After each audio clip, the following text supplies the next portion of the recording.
Hai, halo Sobat Ngobar di rumah ngobrol bareng. Balik lagi nih sama aku Rahma Aulia Putri dalam acara Ngobrol Bareng. Nah, untuk kali ini kita udah ngundang bintang tamu yang pastinya akan menginspirasi teman-teman di rumah. Dan sekarang bintang tamunya udah ada di samping aku nih. Kita langsung sambut aja Kak Saputri Ragil. Halo Kak Ragil. Halo Rahma, halo Sobat Ngobar di rumah dan di studio. Ya, oke. Mungkin sebelum kita terlalu panjang berbincang ya, kita alangkah baiknya untuk berkenalan terlebih dahulu. Karena kan sesuai dengan pepatah ya, tak kenal maka tak sayang. Betul banget. Jadi boleh perkenalkan diri dulu Kak Ragil. Oke, halo Sobat Ngobar semua. Perkenalkan aku Saputri Ragil, biasanya dipanggil Ragil. Salam kenal semuanya. Salam kenal, halo. Oke, Kak Ragil sekarang tuh kesibukannya lagi ngapain aja sih?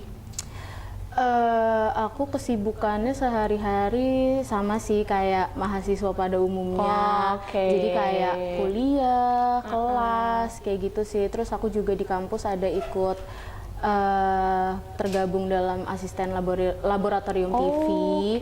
Sama aku ada ngejalanin small business juga. Widih, keren banget ya teman-teman. Barangkali small businessnya ini bisa menginspirasi teman-teman yang di rumah yang mungkin lagi bingung nih mau bisnis apa. Nah, tadi kan Kak Ragil sempat mention kalau Kak Ragil tuh sekarang lagi kuliah ya. Kalau boleh tahu Kak Ragil sekarang kuliah di mana sih, jurusannya apa, terus lagi di semester berapa? Aku sekarang lagi kuliah di Universitas Gunadarma. Aku ngambil jurusan Fakultas Ilmu Komunikasi. Di sini aku udah semester akhir.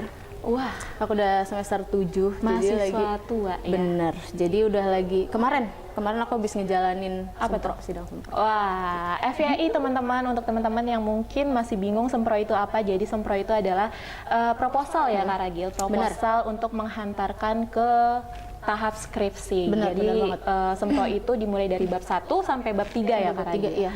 Gitu teman-teman. Nah, kalau boleh tahu di Gunadarma region mana sih Kak? Aku di region Depok karena dekat rumah juga kebetulan.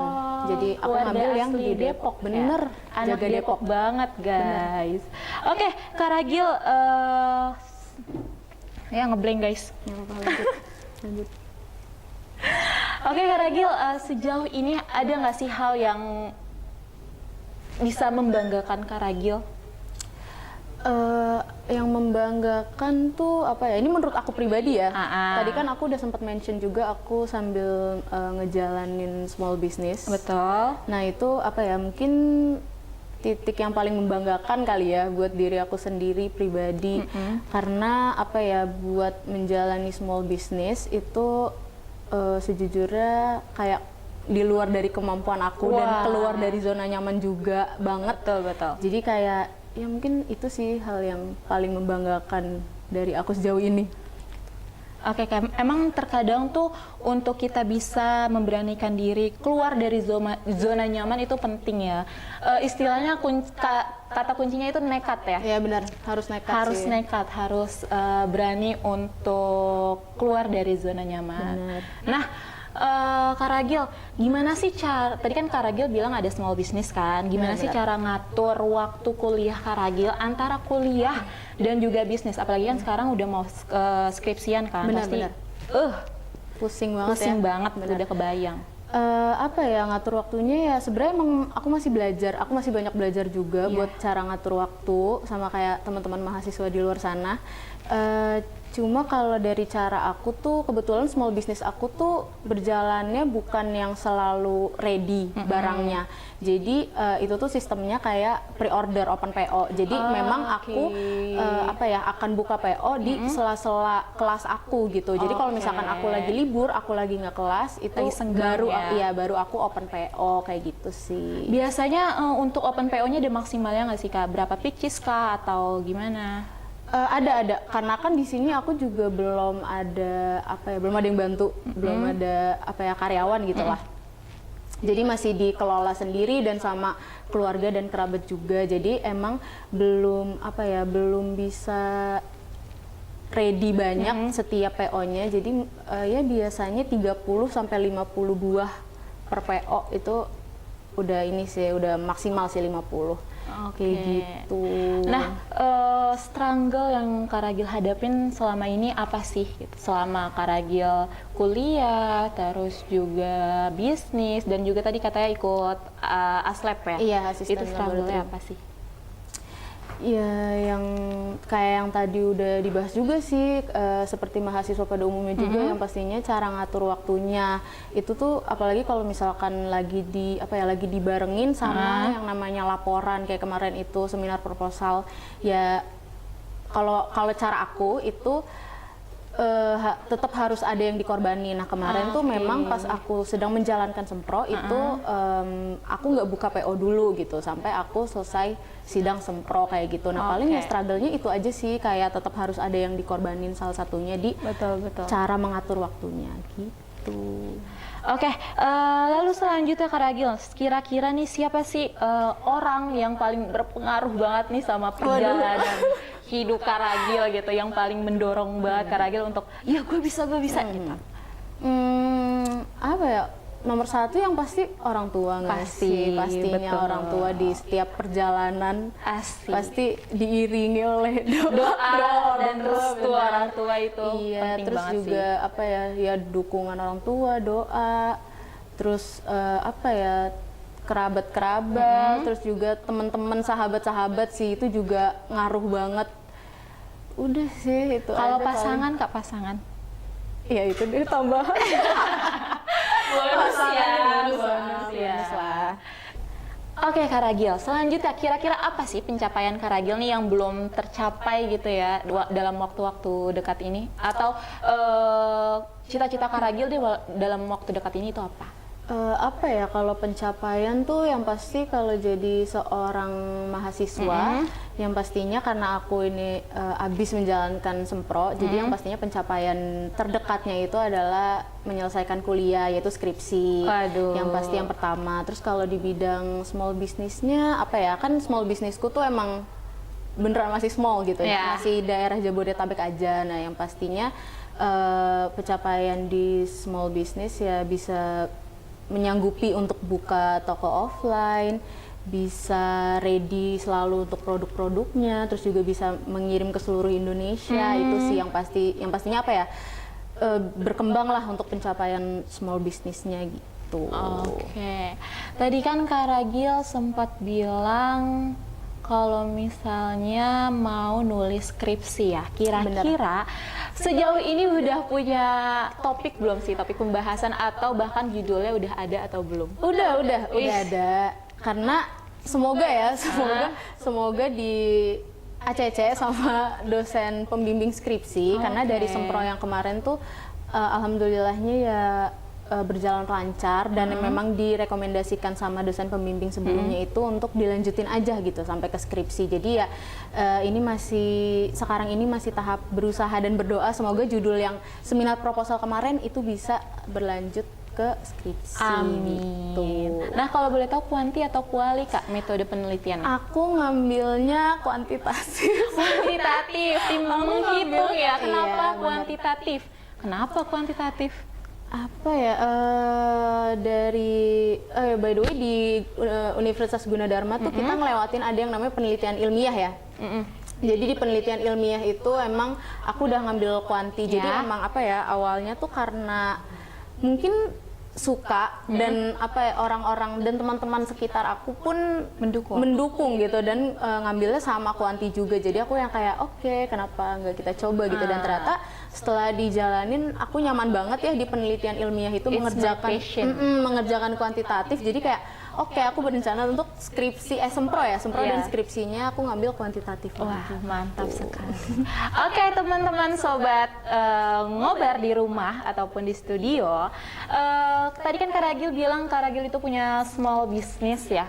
Nah, kira-kira apa sih small business-nya itu, dan kira-kira menu-menunya apa aja sih? Dan itu akan kita bahas di segmen berikutnya. Tetap di Ngobar Ngobrol Bareng. Bye.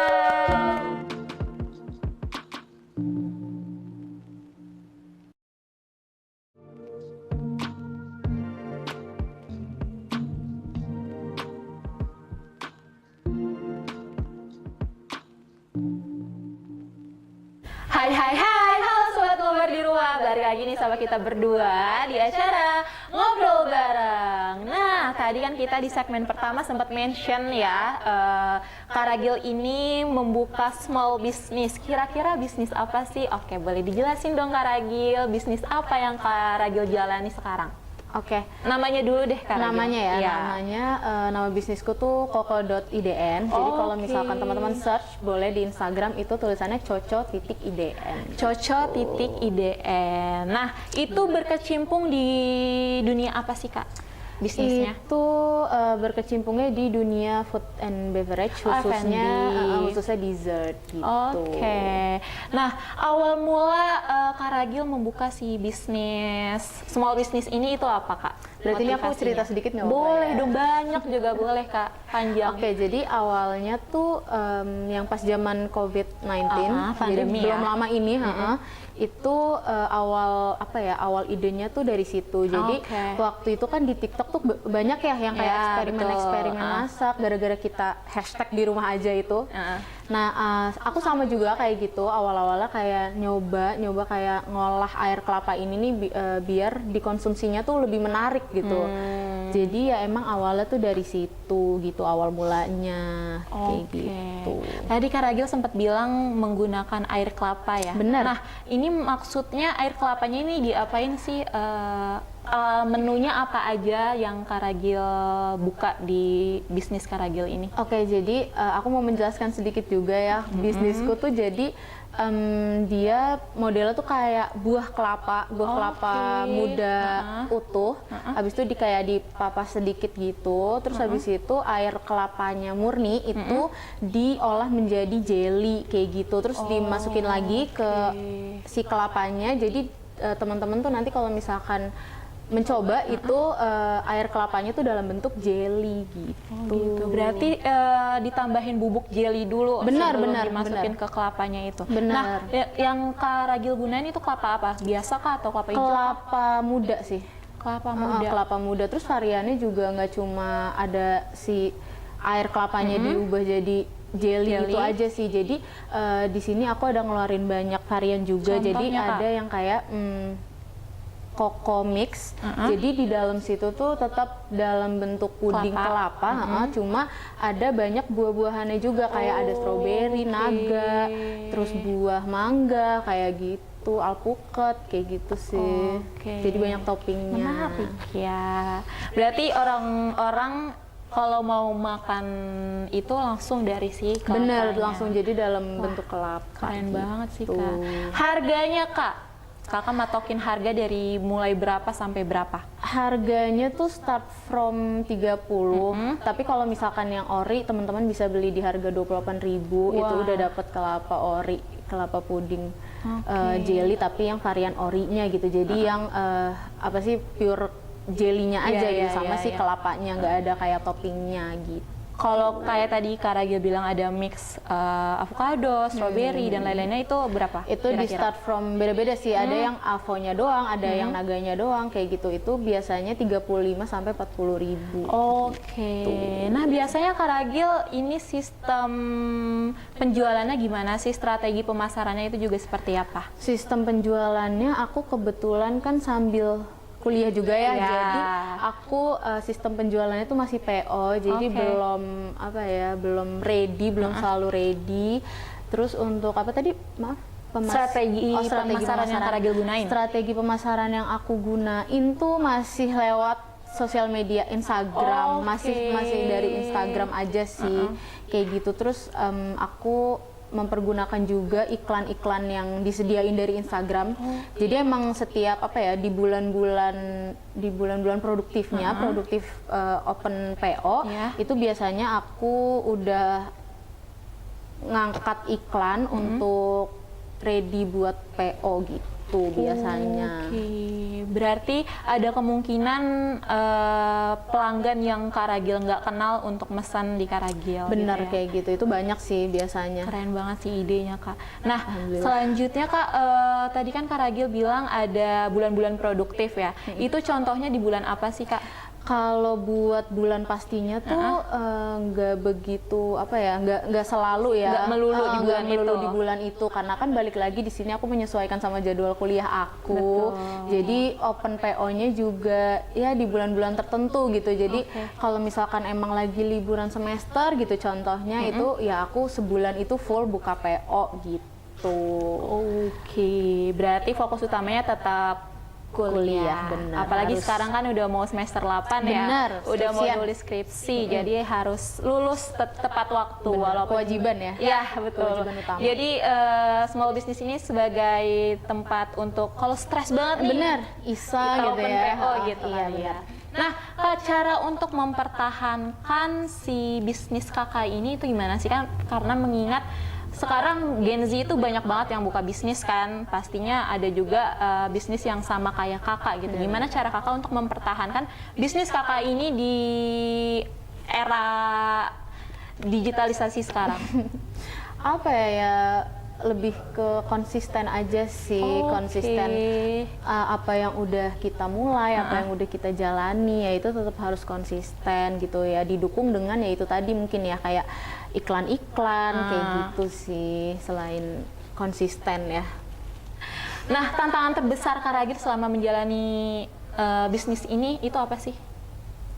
Tantangannya ya konsisten itu tadi sih, karena Balik lagi lagi ya. Emang sih konsisten itu rasanya berat Iya, banget. maksudnya mudah untuk diomongin tapi sulit untuk dilakuin kayak gitu Betul sih kalau banget. konsisten. Betul. Nah, kalau dari Kak Ragil sendiri ada nggak sih mentor ataupun motivator nih untuk Kak Ragil menjalani kekonsistenan tersebut gitu supaya Kak Ragil untuk semakin bersemangat lagi untuk berbisnisnya, ada nggak? Siapa ya, mungkin untuk inspirasi terdekat aja kali ya, inspirasi terdekat ya orang tua sendiri sih, karena emang orang tua aku juga punya bisnis juga, jadi dan kelapa juga kebetulan kelapa juga, Jadi pas banget ya? iya pas banget, jadi apa ya mungkin emang inspirasi terbesarnya ya orang tua sih paling.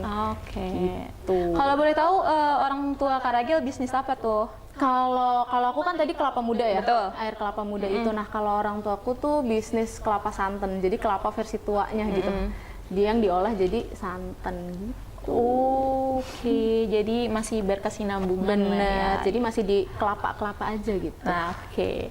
Nah, Kak Ragil terakhir nih, last but not least, kesan dan pesan Kak Ragil untuk sobat ngobar di rumah itu apa sih supaya sobat ngobar di rumah tuh semangat menjalani aktivitasnya, atau bahkan ada sobat ngobar yang kuliah juga berbisnis, itu apa?